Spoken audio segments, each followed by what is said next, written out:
So for this video, I wanted to talk about TMR Fest one last time. For those of you that couldn't make it, I know you guys want a recap from my point of view. Haven't done that yet, so it's about damn time. Also, I'm going to be showing off some hauls from people that sent me videos that picked up records at TMR Fest. Stick around.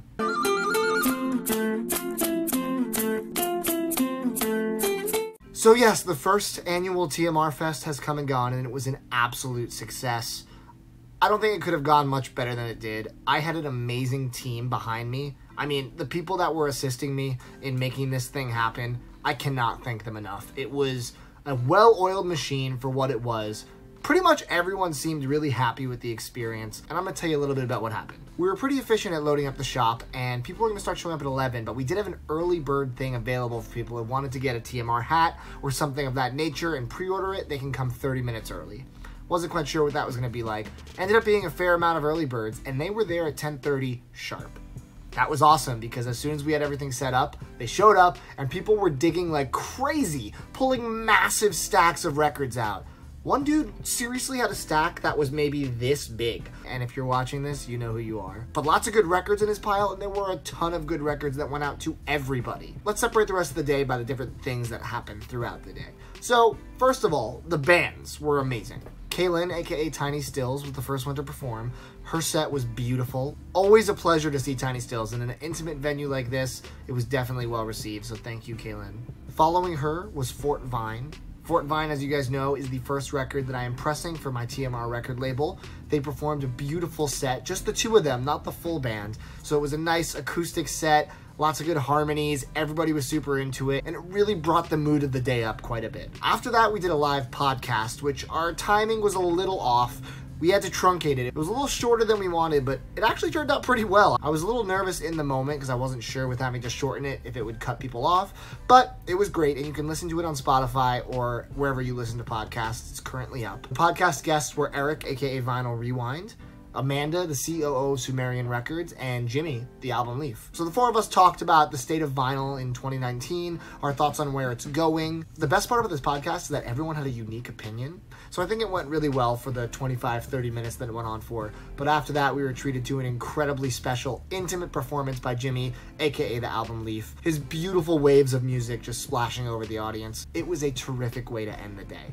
Well, it ended with a raffle, and unfortunately not everyone could win, but we had a lot of good prizes. We had donated prizes from Run Out Groove, from Amoeba, from House of Marley, Soul Republic, Fluance Audio, and Vinyl Digital. So thank you to all those people that sent us product, and a big thank you to Reverb LP, which is quickly becoming one of my favorite sites and apps for vinyl collecting stuff.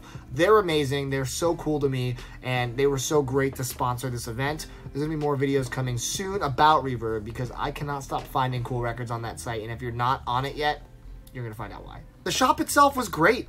We brought about 1,000 records, and I think in the shop, we sold almost 500 at the event, which is amazing. It was a constant stream of people coming in and out. The beginning and the end were the most hectic, but people were really happy with what they got. Everyone was telling me they thought the prices were really fair. They were surprised at the selection. I didn't get to spend as much time in the shop as I wanted to, because I had to run around the whole place and make sure everything was going well, and it felt almost like my wedding. I felt like I couldn't even enjoy it. I had to constantly run around and talk to people and bounce back and forth between people, and it was difficult because there's only one of me. But I think I did a pretty good job for what it's worth, and like I said, my staff that was working the back room really did a great job, and they saved my butt, because if they weren't there, I don't know how the event would have happened. Ultimately, it was a great way to meet some people who watch this channel, give some people some really cool merch to help support the channel, and of course, disseminate some of my amazing records into people's hands for a really fair price. So I think we accomplished all that and saw some pretty damn good music to boot. I would love to do this event again next year. Who knows, maybe in LA, maybe somewhere else. You never know.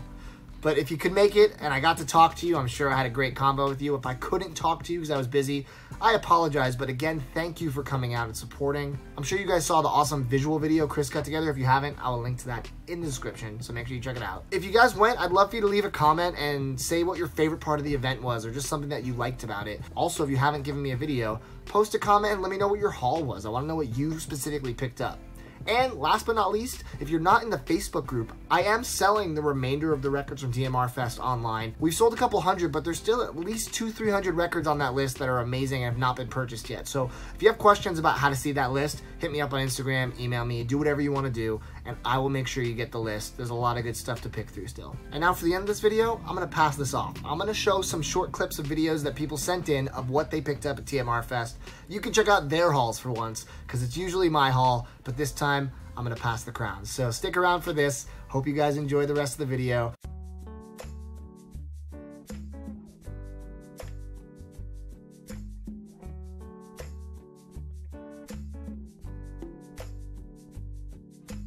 Got there exactly at the Federal, exactly at around 11 o'clock, and there was already about, I don't know, 30 or 40 people in that back room.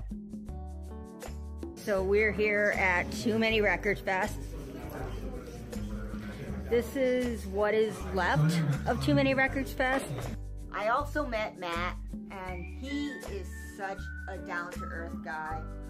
And I hope he does another Too Many Records Fest next year, because this one was super fun. Too Many Records is my absolute favorite VC channel. Just getting back from TMR Fest, and man, what an absolute blast that was. Huge thank you to Matt for putting together the festival for all of us. Personally, I flew from the East Coast all the way out to LA just so that I could take part. And you know, I came away with some sweet finds. First thing I picked up that day, had to pick up the super rare Too Many Records 7-inch featuring the theme song. For the channel, I got lucky number 7. Huge thanks to Matt and Richard Houghton for pressing these up just for us. And a huge thanks to Vermilion Club for the music. Filling in some holes in my Beck collection. Here we've got Guero, and we've got Modern Guilt. Another double feature, we got Shigeto, his first 2 records, Full Circle and Lineage. The second one of which is limited to 450 copies and on red vinyl. Juliana Barwick, her first record, I believe, Sanguine, and this is a beautiful vocal ambient record, still sealed for $5. Amazing deal. Muramasa, Soundtrack to a Death, his first mixtape on Jakarta Records, amazing instrumental hip-hop record. Show Me a Dinosaur, Russian post-rock band put out on the amazing Elusive Sound record label. Please check out the label. They do some of the best pressings and best variants you will ever see. So again, huge thanks to Matt. Looking forward to the next TMR Fest. At TMR Fest, the selection was incredible, but the best part was being able to flow back and forth freely between shopping for vinyl, getting some brunch or maybe a drink at the bar, and checking out sets by some amazing live acts. It was really a music lover's dream.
It was a great time, and Matt really put on a very professional record show. I was very impressed, and he should be very proud. And it was a smashing success, because by the end, I swear, at least 2/3 of all the records were sold. From one collector to another, I'm just happy to have these records, and it's a nice story. I will always remember where I got all of these records from. So thank you very much, Matt. That was awesome. If you like this channel, make sure you subscribe to it. There's gonna be regular content coming back very soon. I'm actually getting a new camera soon. It's very exciting. All this stuff and more coming up on this channel. We'll be doing some more eras videos, doing some more random picks, doing some more videos about genres. Everything you guys have requested is coming very soon, so stick with me. Now that TMR Fest is done, I can get back to the content you all love and been asking for. So thank you guys for supporting Too Many Records. To 50,000 subscribers, let's do it. See you guys soon.